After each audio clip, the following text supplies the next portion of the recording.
Your suffering at this present time is not worthy of the glory that will be revealed in you. Suffering and going through something is not meant to break you down and have you to give in, but it's meant to build you up. I know we feel at times that it's the end of the world, that things aren't going to change, but it's inevitable. It's going to change. It's going to change. Your life is changing right now, this moment. The suffering of this present time is not worthy of the glory that will be revealed in you. In you. The word says that suffering produces endurance. Endurance produces character. And character produces hope, which shall not lead you to be ashamed. Let me break that down. If you were a track runner, and the first time you got out on the track, you wouldn't be able to do, let's say, a mile. Running that mile would be difficult. You'd be suffering through that thing. You'd be suffering through it. You couldn't make it.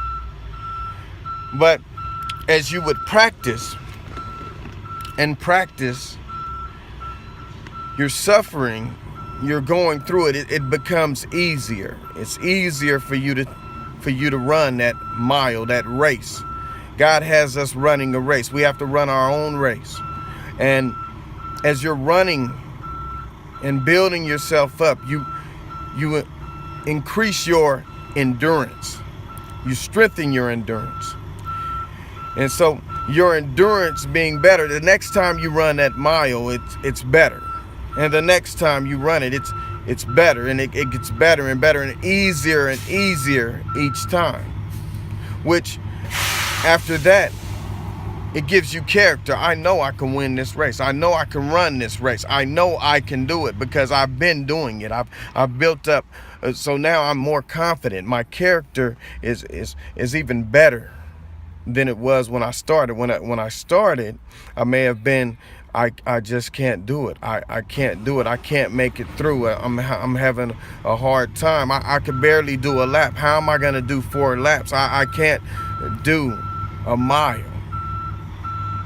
But after you run and you went through it and you went through your suffering and you build up your endurance, and now you have better, your character is different now. Now I'm a winner. I know I can run this race. Watch out now. Here I come. What? You can't stop me. And then you go from there, and now you have hope. You have hope. You built up your hope. I know that I can do this. That's the same thing in this walk with God. That's the same thing in life. I know I can do it. I know that I can make it, and your hope shall not lead you to be ashamed. Because now you got hope for something. Faith for something. Faith being the substance of things hoped for and the evidence of things not seen. So I can't see that I'm getting through it, but I know I'm getting through it because I have hope there now. Yeah, I've been through this. That's why it's important even for each other to talk to each other about getting through stuff, or give our testimony on where we were. Because we're saved by the blood of the Lamb and the words of our testimony. When you tell me about what you've been through, or I tell you about what I've been through, then I know there's some hope there.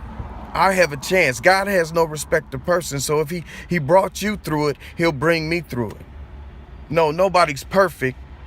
But in the Greek, it says to teleos. And that word perfect is teleos. And teleos means to have grown, to have gone through, to have made it out. You're becoming perfect. It means to mature. You're maturing. You're maturing. So don't give up as God is pushing you through it. I know you've been sick. Don't understand why you've been sick for so long.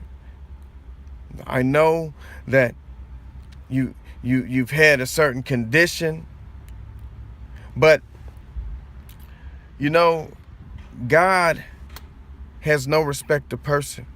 And you've seen people being healed from cancer. And you've seen people being brought out of these things that they thought they weren't going to be brought out of. But what they did was they turned to God. They turned their face to the wall, just like Hezekiah did. And they prayed to God and they asked God, please, come on, God. I've been walking for you. I've been speaking your word. I've been trying to live my life right. I'm not perfect, God, but God, I need you right now. I need you to add that time onto my life. And after he prayed to God, then he wept to God and he cried, and God shall not heal. He will heal your cry. He will hear your cries. Your cries shall not be forsaken. So cry out to him. Don't throw in the towel. He loves you. He loves you. Amen.